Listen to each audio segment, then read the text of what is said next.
Hope everyone's had a really good week. How are you boys doing? Doing well, doing well. Coming off a pay-per-view, always enjoy, getting a chance to chop it up with like-minded individuals and talk about the sport. Of course, of course. I'm anxious to hear what crossover has to say about his favorite fighter, Sean Strickland. Um, but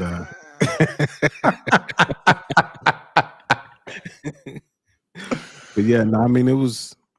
Well, we'll get into it. We'll get into it. I think actually, you know, it's actually a good place to start. So what we can do is we'll have a little chat about what went down last weekend. Certainly the fights that mattered. There weren't that many of them, but we'll start with the fights that happened last weekend and what's potentially next. And then we'll kind of press on from there. So to now that you've brought that up, we might as well get straight into that. First of all, Drickus and Sean, what did you think of the fight? And what do you think is next for both guys? Is I guess where we should kick this one off. Go Um, ahead, Jax. what I think about the fight. I mean, so obviously we have something to compare it to because we saw them do this very same man dance last year, and it was far more entertaining last year. And one fighter came to fight, and the other one didn't. I mean, even by his standards, Sean Strickland was very, very lackluster. And it, I mean, it really messed up the entirety of the fight. I mean, sure, he was tough, in resetting his nose and all that stuff. That's cool, but um, when it comes to offense and mounting any of that, like I just didn't. I don't think anybody saw any of it, and it was extremely disappointing. I mean, not that I was thinking that he was going to win. I picked him to lose, but I just thought that he would have more of a showing, and that was just crazy disappointing. And I really honestly don't know where he goes from here after that. I mean, is he getting disinterested in the sport? Like, what's going on? Like, I don't know.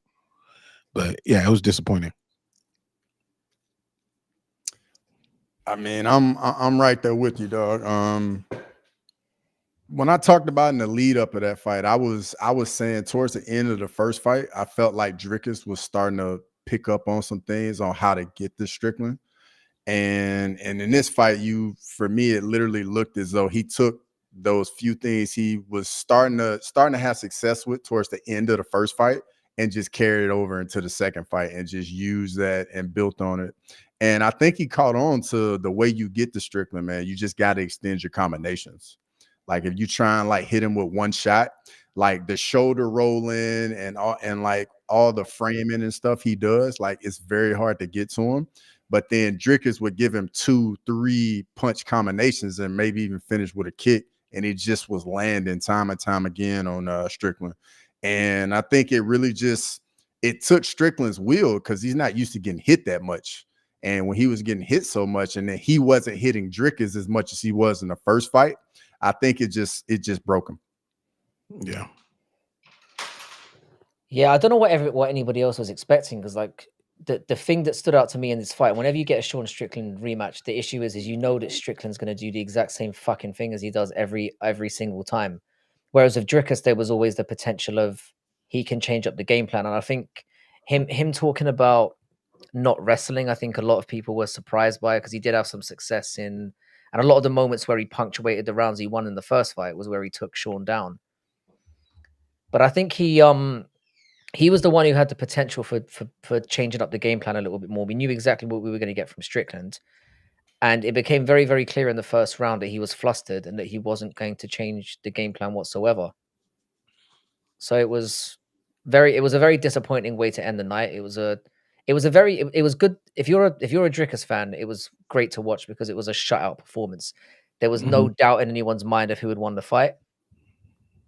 So from that point of view, we've got a definitive end to that. Anyone who was bitching about the first fight can now shut the fuck up. Yeah. So there's that. But as a fight itself, it wasn't as entertaining as the stats probably show. You know, there were a lot of significant strikes landed. There were some moments where fighters were hurt a bit, but there was nothing conclusive. There were no R moments, and Strickland's going to walk away from that feeling particularly disgusted with himself because he did nothing. And none of us should have been surprised by that. Having said that, No, though, but I think the only thing is I expected a little bit more effort. I expected him to lose, and I expected to see the same punch, teep, rinse and repeat, like you say, crossover. But like Mm-hmm. I just expected more effort. Just try a little bit more, and like who said it in the Lord of the Pies said it in the chat. He did. He broke his spirit, and he just wasn't there at all. yeah, I have to agree with that. So with that in mind, what do you think's next? What would you do next with both of them? I mean, it seems like an obvious. I can see Crossover's lips already. You serious? Like, it's fucking obvious. But I what would you think do next with the pair of them? I think a matchup that makes sense would be Sean Strickland versus Robert Whitaker. Both come off losses. Um, like they probably don't want to fight like up and coming guys, and it'll probably give them something to get up for, to train for, that can motivate both of them. That's not a bad shout. Yeah, I agree with that. Yeah, Strickland versus Whitaker makes sense. If that's what if Rob is his mouth is all healed up and he's ready to go, I think that would be interesting. And it's two very very recognizable big names that can fit either headlining a fight night or in the main event of not main event but on the main card of a pay-per-view. So that's Hmm. a big one. Yeah, I think we're unanimous about that one. I think timeline wise it makes sense as well. Whitaker's still going to take a little bit of time to heal. Sean Strickland's obviously just broke his nose. I know there was a lot of talk about him potentially fighting Adesanya, but I get the feeling that Adesanya's going to want to get in there a lot more quickly than Strickland's going to be, in the time that Strickland's going to be coming back in. I reckon we don't see Strickland for at least 6 to 9 months at a minimum because his nose looks destroyed. Yeah, And he probably real got a bad. decent check. Yeah, he probably got a decent check from that fight as well. He can probably sit back a little bit and just reevaluate. Whereas Adesanya is going to be very bitter off the loss he's just had, and he'll, in his mind, he'll probably think it. Well, I just got caught, and he'll want to get in there as quickly as possible. So, I think the Whitaker fight makes sense. I think you do it 6 to 9 months from now, probably more closer to the 9 month range. And again, it's a fight that makes sense, and they're both nowhere near kind of title contention, and they won't be again. But it's a fun fight you can make that are both recognizable names that you can stick on a main card of any numbered card, and it sells. It will be fine. What about Drickus? I mean, that's We got to know be the fight to Hamzat. make. That's got to be We know the Hamzat. fight to make. We know what the fight is. He's fighting Hamzat. Like Yeah. Hamzat finally got to get that title shot, man. It's been long enough. He did what he needed to do against Robert Whitaker. I mean, hey, what can you say? The man finished Whitaker in 2-3 minutes. Yeah, it was quick. It was quick. Mm-hmm. Yeah, it's got to be And Hamzat. and DDP Does it? even said he wants to fight Hamzat. I mean, The only issue I have of it, right? I mean, let's be honest. That is the fight they're going to make. It is the one they're going to make. But is it the only option? I mean, the way that I look at it, it's like if all things were fair, who should it be? If all things were fair, who should it be? well, Nasruddin Imavov is the number one contender now, as of the rankings. So if they're going by the rankings, it would be him.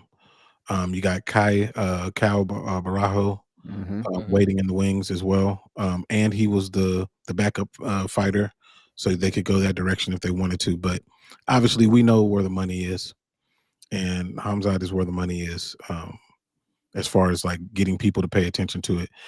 And then obviously the wild card go up and fight Alex Pereira. But in my estimation, I don't think that Dricus deserves to do it just yet. I think I would want to see another. I would want to see him beat Hamzat, beat another contender after that, and then go up. Because you're literally in the division of a former champion that they would not let go up, who has the most wins in a row in the history of the organization, and you can't be jumping up that fast to go for champ status. It don't sit well with me. But Hamzat's the next fight. That's it. Yeah, I still have to balk at that. Like, I think the way that I look at it, right? Imavov in the last year has beaten Delidze, Cannonier, Allen, and Adesanya in the last year. And in the last in double that time frame, so well, actually 2.5 years, Hamzat has beaten, who was it? It was Usman and Whitaker. Whitaker. And Whitaker's lost a few matchups as well recently. I mean, I think the Adesanya win, but just by itself, is more impressive. I don't like that he automatically gets the shot. And when you pile on the fact that he's pulled out multiple times, he's ruined a couple of cards, there's still the thing in the air of can he get into America? I don't like that he. And by the way, the real reason I don't want him to get it, we know. Yeah. I've been talking mad shit about this guy for about 4 years. Saying he's never Yeah. going to be a champion. Yeah. And if he gets Yeah. the fight, he might win. Yeah. I Yeah, have an I issue am with that. certain there. I don't know how deep it is in the archives, but there's a video where I'm sure that we've talked about Oh, there's this. several. There's more than one. Mm-hmm. So it's And like, then on top of it, we got to remember, last year when Dana said the winner of the Hamzat Usman fight was going to get the title fight, and then obviously that didn't happen. So then Hamzat beats Whitaker. I mean, if Hamzat doesn't get it, who would Hamzat even fight? Who would you do? no, my view is more that like he should be like he's going to get the title shot next, or a title shot next in his fight, but it doesn't necessarily mean that he should be next for Dricus, if that makes sense, because it all depends on what's going to happen, how long that fight's going to take to materialize. The timing of it's going to be a thing. Also, as well, I quite like the where is going to be a big part yeah. of it. Also, as well, I'm kind of part of me is kind of intrigued by the prospect of, Yuri made his remarks towards Strickus as well. Mm-hmm. It's not something that could happen now, but I'm looking further down the line where I'm like, if Drickus decides to go up to light heavyweight, and what you were saying about him not being ready to have a title shot immediately against Alex, Yuri's in a very similar position where you're like, what do you do with him? He's beaten everybody else at light heavyweight. Surely he would be a really good litmus test for Drickus at some point. If Drickus is going to go up, and imagine the fight that would be. That is literally that is like two special education people fighting outside in the courtyard. Like, yes, you want to see that. You got fight of the year potential right there. Fight of the year potential right there. That would be amazing. Yeah. So that's more like where I'm at, because I'm still going to go on record here and say we know what's going to happen. DDP is going to fight Hamzat, and I'm going to go on record again to say I think he beats him. You have to. You've already made that bid. You have to. I've got no choice. But I'm going to be right. I do have no choice, and that is part of it. But I do actually believe it. I'm not just saying it. I think. I'm so blinded at this point. I'm not sure. But I think I believe it. I think I do. But I guess we'll find out soon. We know that that's going to be next, and I think either way, what feels so great about middleweight at the moment is it feels like, or Dricus in particular, is it feels like there's so many options in front of him. Mm-hmm. And then something else about middleweight, like we just getting all this new blood in middleweight, all this new blood. Cal Barrio, Imavov, Hamzat, and then you still got guys like Fluffy Hernandez working their way up. Like, it's so much new blood at middleweight. It's a division that really needed it, because it used to be such an exciting division to watch when you had, when in and around the time that Bisping was champion, and you had just like a murderer's row of, like, you had Jacare, you had Yo Romero, you had just a stacked full of just horrible contenders to go through. And Whitaker was going through the division at the time. There were like 8 or 9 guys that were so good, and it feels like the division's fallen off again. But now it feels like finally it's back, and I'm excited to see where it goes. So to take like a little bit of a total detour, we have to talk about Zhang Weili and her fight against Tatiana Suarez. Surprised quite a few people, not really myself. I did pick Tatiana. But I wasn't surprised by the outcome. So same question, I guess. What did you think of her performance, and what would you do with Zhang Weili next? I thought it was an amazing performance. I thought she definitely showed just how good she is everywhere. I mean, going into the fight, all the talk was Tatiana is the best grappler in women's MMA. Well, she got out grappled by Wei Li, got outstruck by Wei Li. And I mean, what can you not say about Wei Li? I think now the thing to do is we got to have that super fight over for the women. We got to do Wei Li versus Valentina Shevchenko. And just the legacy on the line just makes it a must watch. I mean, I know there is a number one contender at flyweight in Mano, but I personally would love a Valentina and Wei Li fight. Would love it. Yeah, I agree. I mean, she's beat up and comers, and she just deserves it at this point. And that's my whole thing about people going up and fighting for another belt. You have to deserve it, and she clearly deserves it. I definitely thought that she would have trouble with the size and strength of Tatiana Suarez, but it was nothing. It was nothing. I mean, once she took away her confidence, which probably happened in the first round, it was all downhill from there. Mm-hmm. And it was not a fight at all. And that really, really impressed me. So yeah, like at this point, if she were to fight Valentina Shevchenko, I'm probably picking Zhang Wei Li. Mm-hmm. Like, because I don't have a fear of that size for her anymore. So yeah, she deserves to go up there 100%. Yeah, I'm with you guys as well. I think I had her winning the fight 5 rounds to zip, pretty much. Like, because I think even in the first round, Tatiana didn't do any damage when she had control over her, and you saw that. I mean, I personally felt that once Wei Li survived the submission attempts in the first round, it felt like the writing was on the wall immediately. Like, I knew she was going to be fine from there on out, given what she is. It just as a quick side question before I get into what should be next for her. And I kind of want to tie in a little bit. Well, we can tie in Mr. 509's question into this as well.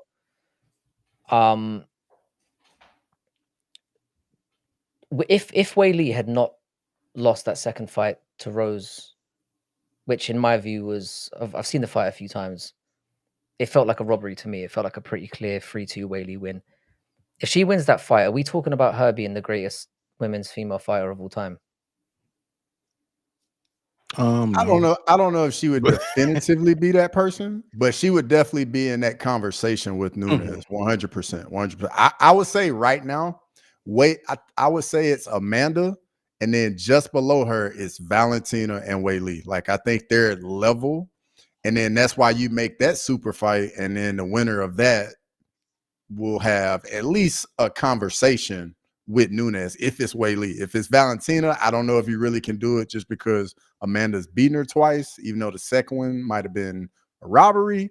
But if Wei Li goes up and does it, I think we definitely can have that conversation with Nunes. And who knows, that might even want Amanda to come back to fight Kayla Harrison down the line. I'm just saying. I mean, I feel like Amanda is kind of outpaced everyone, at least thus far. Because I actually do put a lot into the fact that she KO'd Chris Cyborg the way that she did. And I give and I like Which has Chris aged Cyborg. even better. It really has. Better. It really has. So Yeah. that's why I have, even though she has a terrible loss, but all of them have some questionable losses. Valentina lost to Alexa Grasso. Zhang Wei Li lost to Rose Namajunas twice. You can question this. The other one, I don't know. So they got some losses on the record, but for me to put Zhang Wei Li up in that category, she definitely does need to go and get that other belt. And like you said, getting it off of Valentina Shevchenko, yeah, that's a big stepping stone into that number 2 spot. A big one. Yeah. So just to again to stay within the same kind of area, how do you guys feel that I want to kind of address what Mr. 509 has said. Do you agree that USA wrestling has fallen off a bit? Like, have we reached that point where, because we obviously hear DC fucking get on his knees and gargle fucking gargle the balls of American wrestling every fucking week to levels of extreme nauseum. Do you feel like that he sounds more and more like a complete and utter gimp right now? the more and more he goes on about it. Do you think that, I don't know why I've chosen this exact word, I'm really pissed off listening to it every week. Is there some truth to that? Is what I'm saying. Has American wrestling kind of fallen off in terms of in regards to the whole landscape of MMA? Mm, I don't know if it's fallen off. I feel like that people, just like any other discipline, people have figured out ways to deal with it. I think that we're starting to see people level up to Dagestani wrestling a little bit. I mean, I still think it's more dominant, but people have started to kind of figure out ways to deal with it. And American wrestling has been a staple within the UFC for quite a while. And it's just the fact that people have started to learn how to deal with it and neutralize it. So it's just kind of the way that this sport goes. It's cyclical, and people start to figure things out. So Mm, to add on that, I think it's a couple different things. So with the American wrestling, I wouldn't say that it's not as effective, but the issue is nowadays American freestyle wrestling is just about getting takedowns. It's not mm, about controlling guys, keeping them down. So what you see is in modern MMA, all these guys are learning all the fundamentals and the techniques on how to get back up, what they need to do to get back to their feet, how to use the fence to get back to the feet. And a lot of the American wrestlers, they have trouble. Like they can get guys down, but guys just get right back to their feet. And then just like Jack was saying, you go look at the Dagestani wrestling, it's still the best, but even them, like they're not super far ahead of people anymore. Like they take guys down and guys even get back up against them. You know what I mean? So it's just one of those things that as the game evolves and we get better and better at it and we learn more and more techniques, guys are going to learn how to defend a lot of these different things. And that's just the evolution of the game. yeah, I think obviously what you're saying is true. I think generally what's happening now is the base of MMA is getting a lot more skilled, where everyone's a lot more well-rounded. I think I kind of framed it in a poor way, where what you've got with, and I like the fact that somebody brought in the example of Bo Nickel and Tatiana Suarez to an extent as well, because what you're getting is, a few years ago where you get people that could essentially come in and wrestle and dominate, and they didn't necessarily have to have an incredible striking game to be Mhm. able to get away with things. But you still have people that, even though the game has generally risen, I would put Tatiana Suarez and Bo Nickel in that very similar bracket where they're very, very wrestling heavy, and the rest of their game isn't really that amazing. And I think that it's starting to get exposed with some of the older school Dagestani wrestlers as well, because the ones that are really good, like Usman and Umar, who have recently had shaky times right now, even they're struggling a little bit with being able to be neutralized with that kind of stuff. So I don't know. It's like I just feel like anyone who goes in there with a heavy wrestling approach now can be neutralized and be picked apart.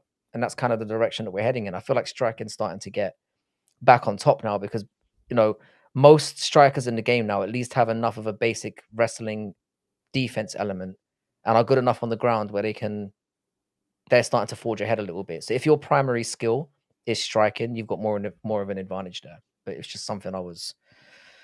All right. So the only other fight on the card that was kind of I felt like that was relevant to talk about was Tapiria's performance lower down on the card. Just want to quickly get your thoughts on what you felt about his showing, and again what you might do with him going forward. Mm. I would say, I mean, his showing was tentative. I thought that he was very hesitant with some of the things that I think that he's capable of, but that's just the nature of somebody fighting in their first UFC fight. I mean, I know that his brother, has been there. He's seen things, and Alexandre has been right there with him, but it's different when you're in there. And he was fighting somebody who, though they came in on short notice, they trained with a champion. And so he couldn't just go out there and go crazy. And he's a smart dude. He's a coach too. So I think he just took the easiest path to victory and did what he needed to do to get out of there. But I think that the more that we see him, the more that we're going to start to see that explosive, that explosive punching power, all the things that we see in Ilya, we're going to start to see in him too. So I think as long as they take their time and moving him up, like I think that his next fight should definitely not be anybody in the top 15 or anything crazy like that. Fight somebody of the same skill level. We'll start to see how good that dude really is.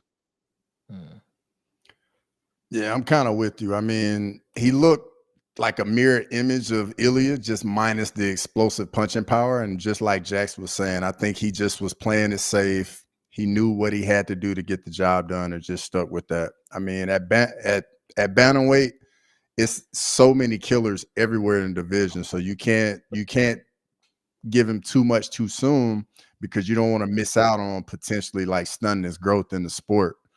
But I think the next thing is just finding out what type of power he has in his hands. If it plays like Ilya, if he throws those combinations in tight like his brother. But outside of that, I mean, the head movement, the pre-slips, the timing, like it literally looked like a smaller version of Ilya to me.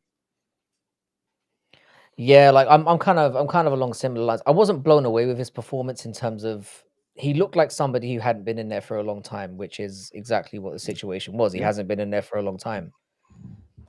What I really dug about his performance generally, I really loved his patience. There was no elements of he looked like he was very comfortable in the game plan he'd adopted. He knew what he was doing. And I like that when he did get that knockdown, he didn't go rushing because it's very much the Tapuria way. There's no sense of like getting overexcited and diving in and getting clipped. It's just something about those guys where it seems that keeping yourself composed is a key to a lot of what the success they have is. I will say though, there were a few things about his performance that bothered me. Like there were a few opportunities where he had opportunities to get full control, and he wasn't taking advantage of those opportunities. And I think against better competition, he might struggle. Some of his transitioning was really good, but when he had opportunities to kind of like get in body locks or get his legs wrapped around, and he just wasn't taking them. I was looking at his performance and wondering why he wasn't doing that. And I Yeah, just think against better competition at bantamweight, that he's gonna run into a wall. it could be, But it could and have been it part of could the be game a plan. fact that he, again, the octagon jitters of being there the first time, he wasn't thinking as clear as he will think once he's in there again. So I mean, it remains to be seen. But I saw those things as well. I did see a little bit of the power, whereas it didn't land the way that the stunning power that we see from Ilya. But I saw the same movement, the same way that he throws punches. You could see that it was there. Yeah. So I think that his next fight will be a lot more explosive. I think. Yeah. It's kind of easy to see how, like, I don't know, it's Ilya Tapira had a very, very similar performance in his first fight as well. It was kind of a lackluster, unanimous decision, and nobody was blowing up in arms about him at the first. But you could Yeah. see there was something there. And I think we've got the same thing. The only issue is he's a bit older. He's 29 years old. He hasn't had a lot of fights in the game. So there is an element of slow roll him a little bit, but not too much. I'd personally give him I don't hate the Peyton Talbot shot just outside the rankings. I I think don't that would want to be see all that. right. I don't. That's I too want to soon. see it. I want to see it. You think Yeah, you think it's I don't want to see too it now. soon? I want to see it, but I don't want to see it now. I Yeah, think that same. it's the same thing, and I brought it up on the podcast that me and Ola did just the other day. I feel like it's the same thing as the Bo Nickel Joe Pyfer thing, and I know how you love Joe Pyfer, but like they were both elevating at the same time, and if you would have matched them up at the same time, you kind of lose a little bit of steam off of something that could factor in later on. So I don't want to match them up too fast. It could be something that's really explosive. Yeah, I Well, want to the get name Peyton I Talbot, give him like a little tune-up fight, get him moving back in the right direction, Yeah. and then build him back up, build Alexandre Taporia up as well, and then we can get a matchup. Well, the name I had down was actually somebody like Davy Grant. I think it'd be like a really good test for him. That'd be Just, fun. because he's just Man. outside the rankings. He gonna make you work. I He gonna kinda make you like it. work. Yeah, and he's always a tough out. So I was thinking Yep. someone along those lines because you can't slow him too much. He is 29, but also you don't want to get him because looking at the rankings, I mean, the easiest fight he potentially could have within the rankings now would be Marcus McGee, and that's not an easy fight for anyone. He's a No. tough dog to be putting him in the There ring now. there are no easy fights in the rankings at bantamweight. Everybody can hurt you. Yeah, but there's definitely something there, and I'm looking forward to seeing where he goes. All right, so we'll look ahead to next weekend. Then I'm not sure which fights you guys want to cover. There's a few. I've got 3 down here that I kind of want to talk about, or 4 potentially. I guess the first one we could start with is Bonfim versus Sadikov. How do you see that one going? Ooh. I'll let you go, Cross. I know you did a video. Have you done the video on it already? Yeah, I haven't seen I did it a yet. video on it. I haven't seen it. Yeah, I did a video. So I think this is going to be very competitive. Sadikov, for me, he fights to whatever the level of his opponent is. Like if he's fighting somebody that maybe skill-wise isn't quite there with him, I feel like he fights at that level. If he fights somebody else that's really good, he fights at that level. So Bonfim, I feel like that the BSD fight where he came out and was kind of like, oh, whatever, and BSD was just blasting those kicks on him and got him out of there kind of early. I think that he's gonna learn a lot from that and realize that, like, hey, I gotta take this serious. I gotta have my game plan and how I want to go about it. So I think that fight's gonna be amazing. But I ended up going with Bonfim in that.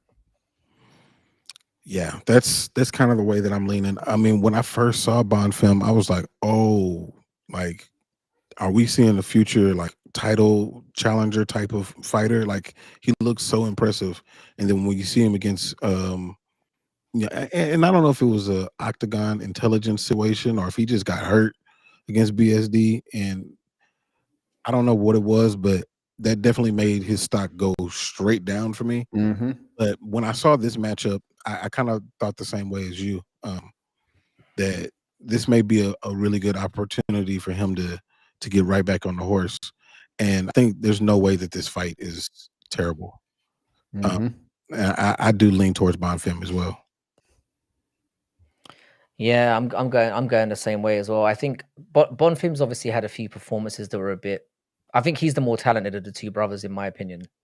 And I know he lost to Benoit Saint Denis, BSD. which is not the greatest loss. But looking at that fight, I think he got a little bit too cocky in that one, and he kind of allowed BSD to just kind of kick away. Feel like I think he had that feeling of invincibility, and he took one too many kicks to the gut and got gassed out. And I think if he'd gone in there without his head up his ass, he probably would have done a lot better.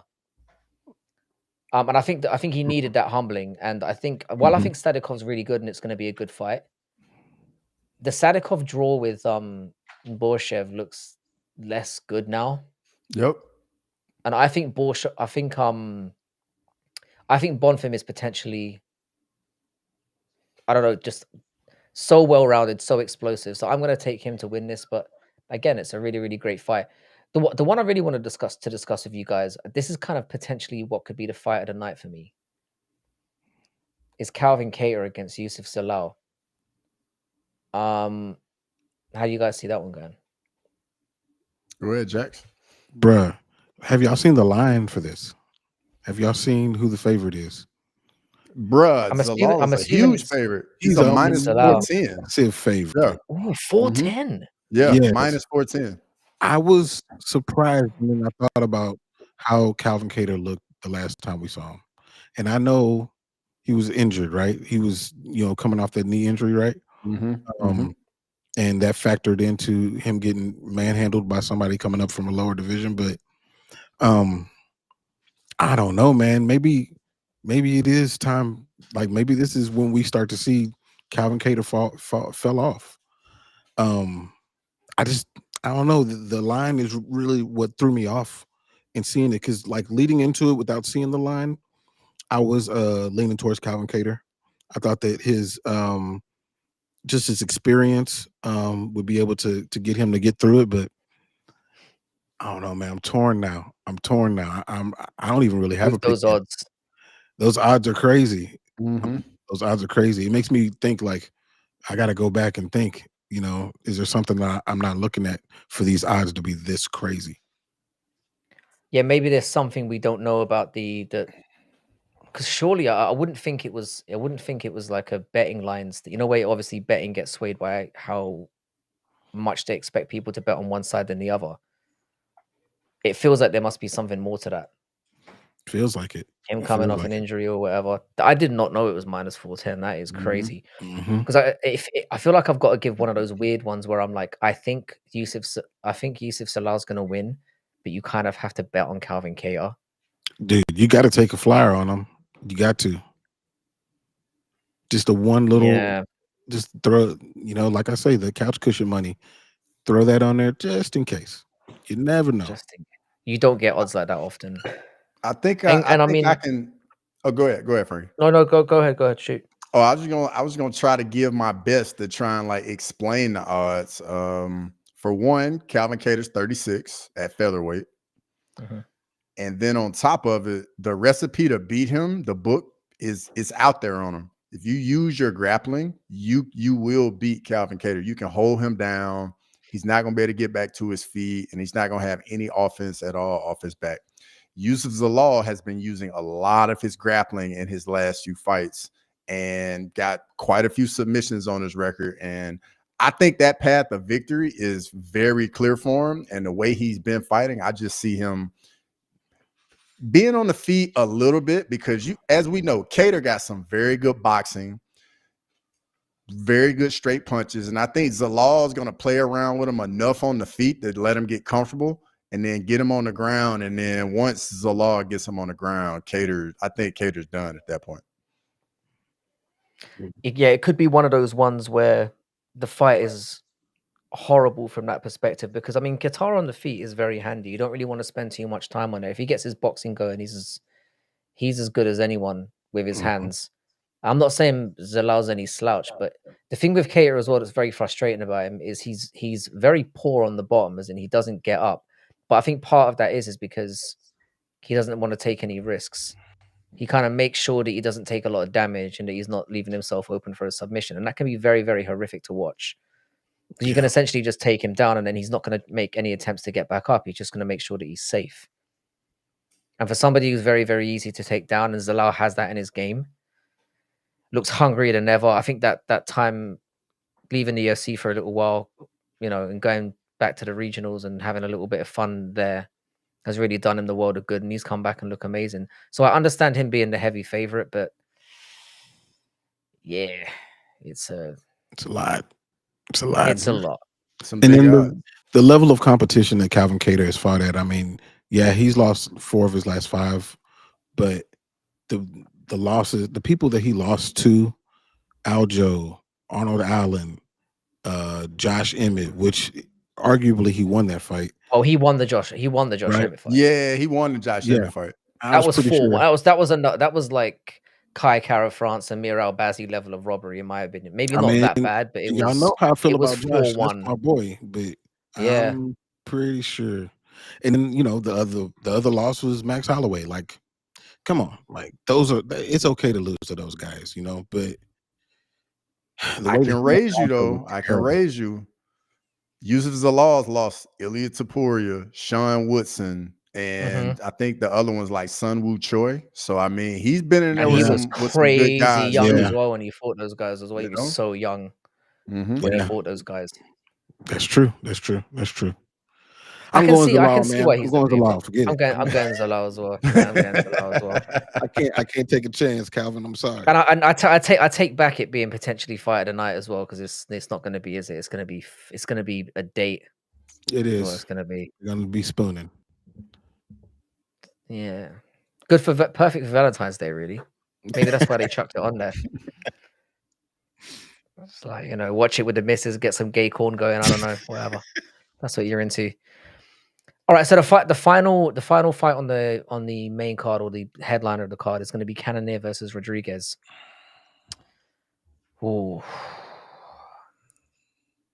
I have a few thoughts, but I'm gonna let you guys go first. What do you reckon about this? I mean, That's go ahead, Jax. Go ahead, Jax.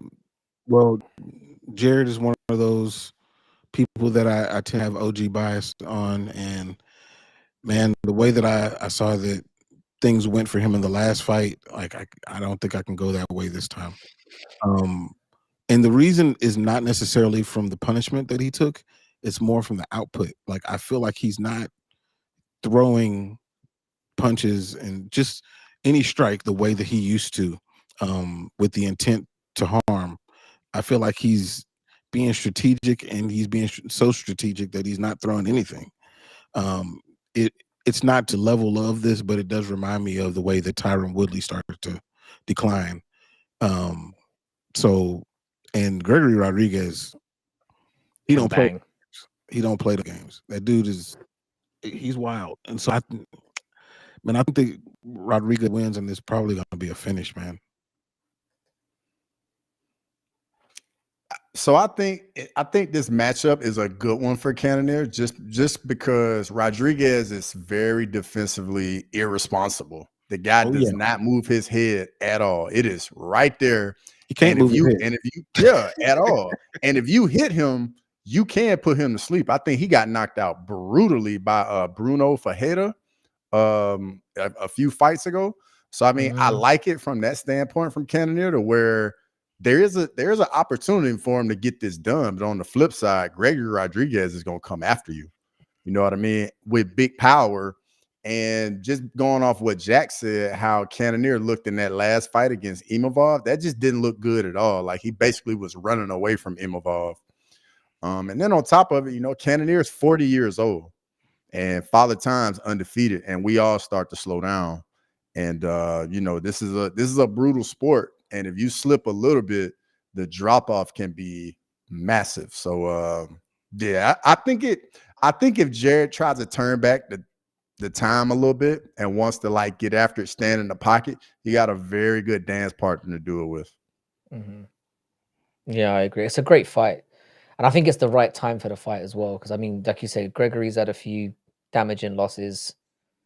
But it's like we've kind of alluded to. I think the Cannonier output is what's worrying me the most.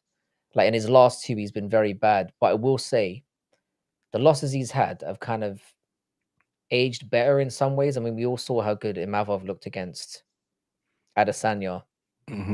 He looked, and I mean, he's in the best shape of his life. He's looked more and more amazing the more he's been in there.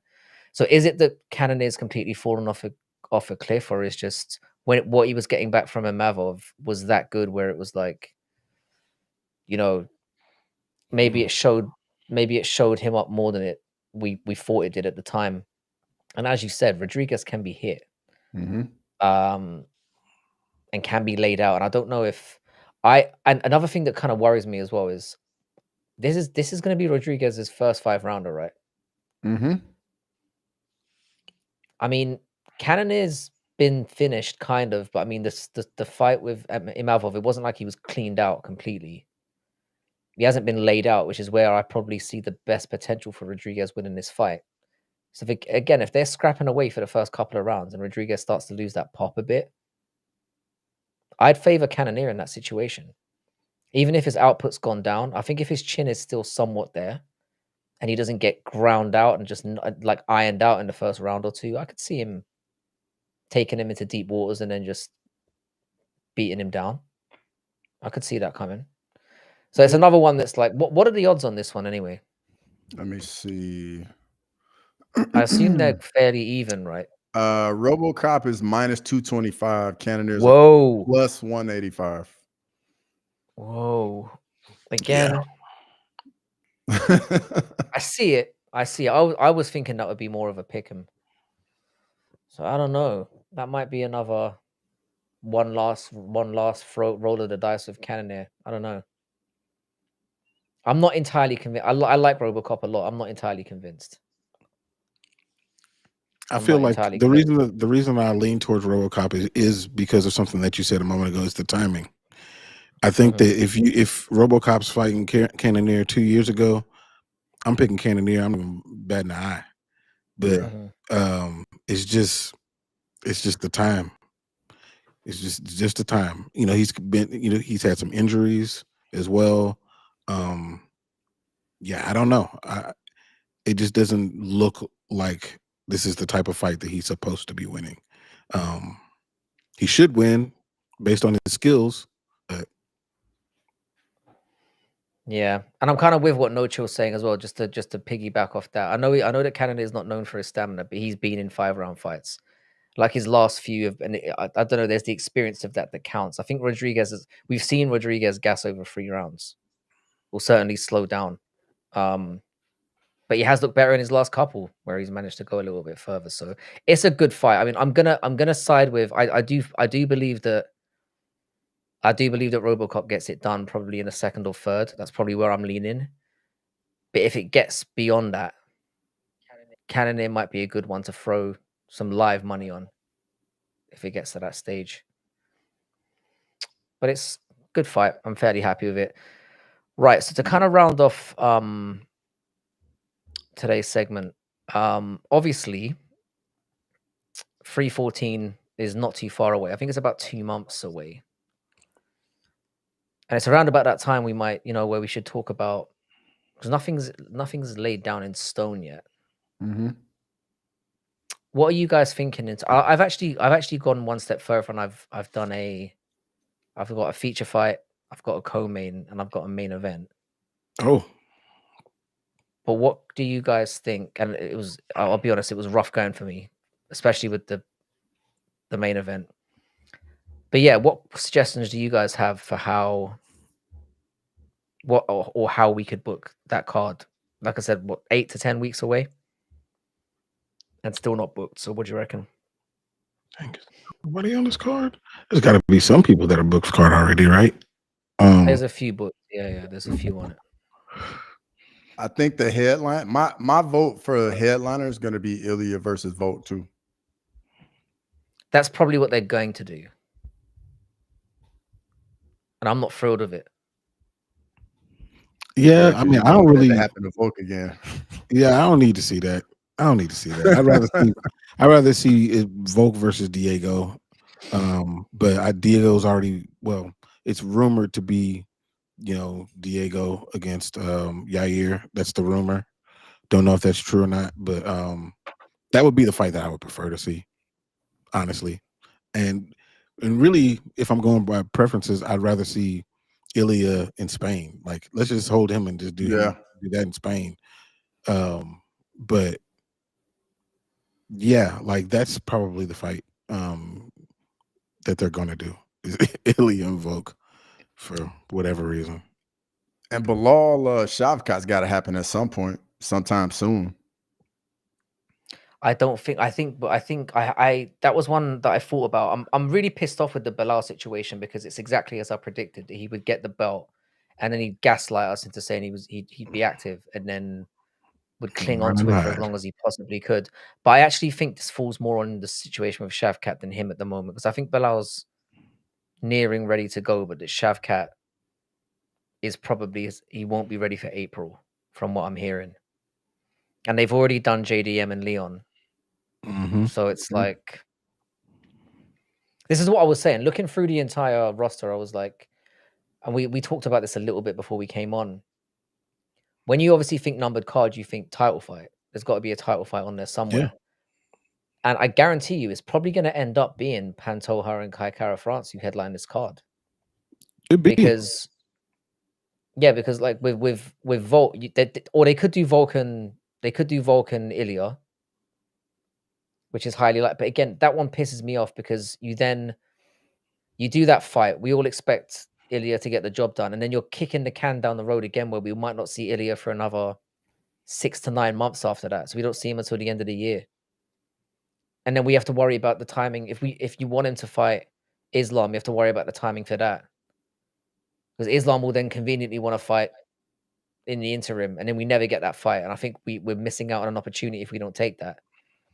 You've also got Diego Lopez in the wings, who probably should be fighting Ilya right now based on the trajectory of his career, the excitement factor, the Spanish speaking we spoke about.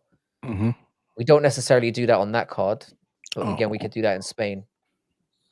Mr. I don't know. It's a 509. myth. 509 do just that. hit it right on the head. That I can Don't do see that that to me, too. Mr. 509. Don't do that. That's probably what it's gonna be for real.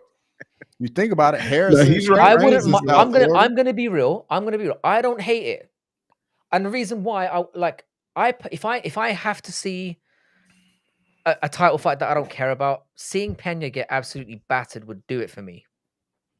But I'd at least enjoy that aspect of it. Yeah, Man, but I you know could what they hate should that. do that? knowing Pena, she would make that fight more competitive than what we all think it will be.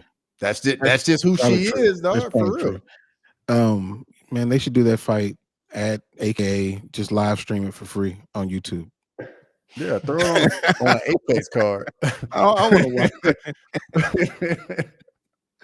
watch. I'm all for it because I'm like, get it out the way.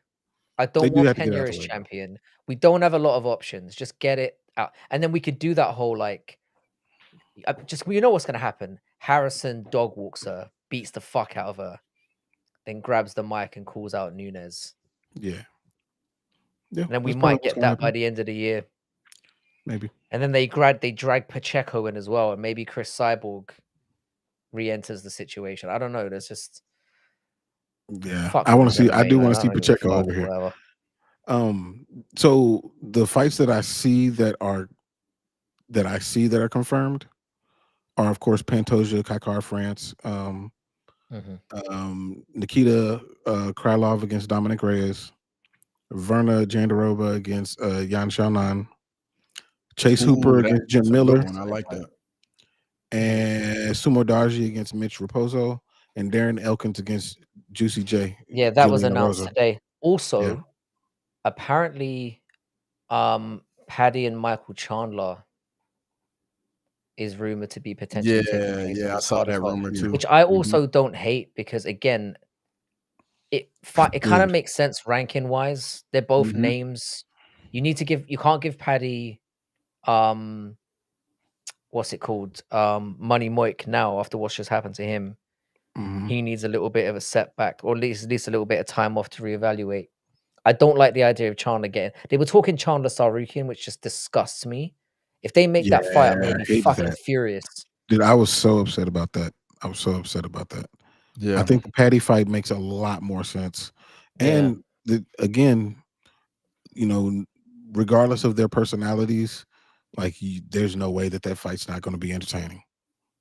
Oh no, it will be fun, and again, the build up will be fun as well. The whole thing, and again, we answer a lot of questions. It's like, first of all, like Chandler doesn't deserve somebody who's ranked. Period. But Paddy's sort of just about in the rank, and you know they're not going to give him less than a ranked fighter. For some reason, they just are in love with him. I don't understand. But also, we get to answer that question about Paddy of, is he ready for that next step up the ladder? I know he beat Bobby Green, but it's, fucking Bobby Green. Like Chandler is like a reasonable step up. It's two people that are big names. I wouldn't hate if that was on this card as well. You could slot. That's why I spoke about feature, because I don't think it's good enough to be a co-main. I don't want fucking Chandler getting a co-main or a main again.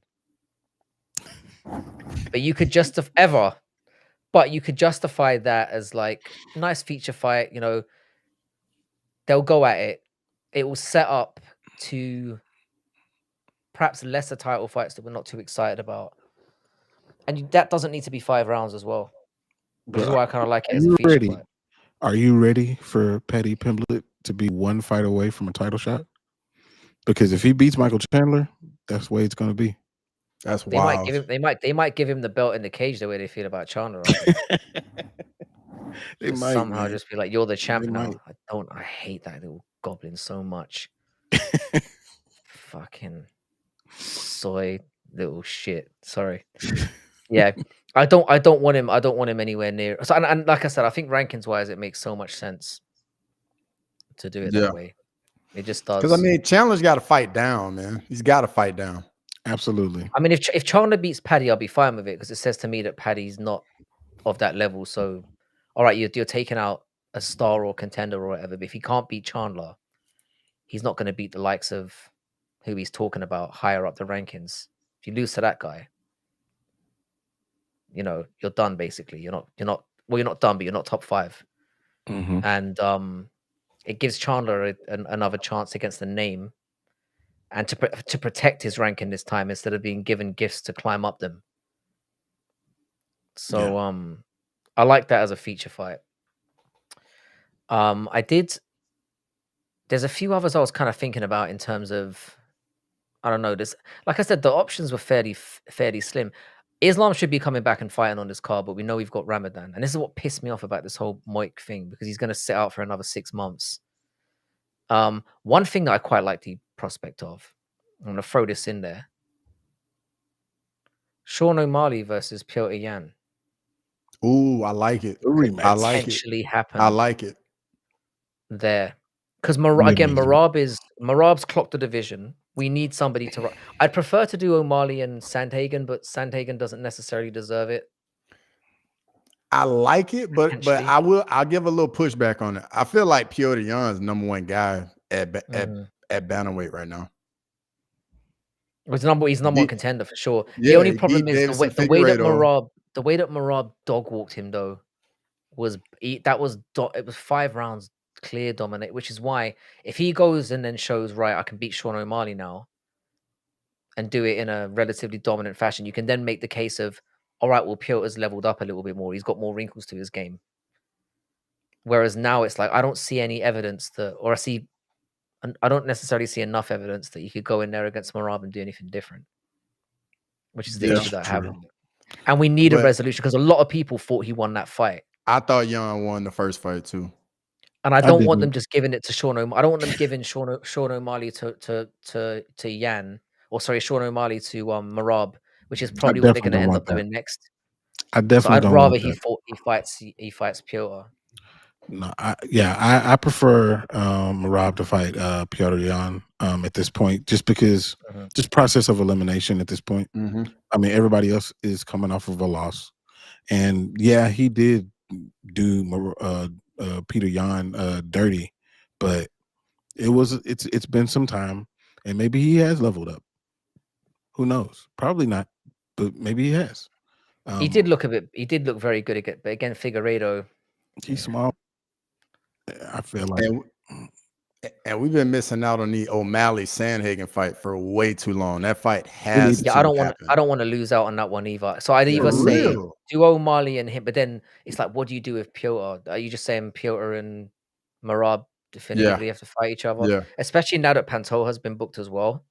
Any prospect of doing Pantoja and Marab is pretty much on the back burner for a long time as well now, which seemed like the obvious thing to do, seeing as they've both clocked their divisions. It's tough.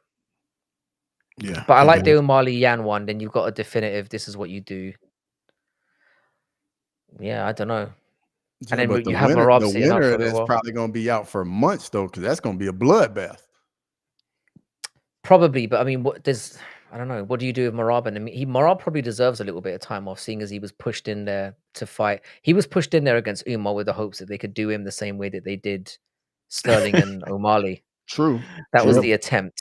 He didn't fall for it. Didn't fall for the banana tailpipe on that one. Nah. I can see Marab back in there in like May or June. Yeah, you could maybe give him somebody somebody who's surging a little bit, who's doing well, who maybe doesn't necessarily deserve a shot, but you can justify it from a height perspective. Maybe looking at like I said, bantamweight. That's the great thing about what Marab did. He's essentially gone through the entire division as a contender. So it's like he's even though he's only defended once, he's kind of already clocked the division because he did it the hard way, and we've discussed this. But you could maybe do him and Corey now, because that's a matchup we haven't seen. I know it's a hard one to justify, but in the meantime, you could justify doing it because it's a fresh matchup. That's about the only justification. Ooh, Mr. 509. He said O'Malley versus Sandhagen and Yan versus Umar. Ooh, all those are nasty. Yeah, I'd like that. Nasty. I like that, Mr. 509. Oh, man. That's an ideal situation. And then, like I said, Marab can just whoever has the more impressive performance out of those two, let him chill for a bit. He's earned it. Yeah. If you want to just like reach down into the rankings and pull somebody up that doesn't deserve it, but they can get kind of that Khalil Roundtree treatment.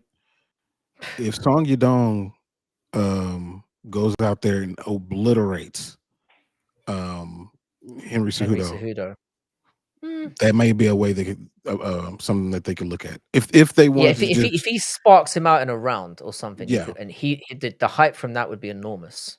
I think that's the only dark horse I can think of. I mean, you got Mario Batista's. I think he's going to fight Marlon Vera, Cheeto. But nobody wants to see Probably Mario win as Batista well. fight. No. Nope.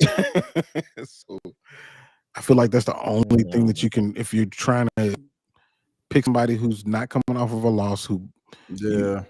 could possibly have some hype. That's the only guy I can think of. Yeah, everybody's pretty much coming off a loss. Yeah. Except for It's a weird Jan. situation. It is a weird situation. Yeah, I think that's why you kind of would say that probably Jan is probably the best option at the moment.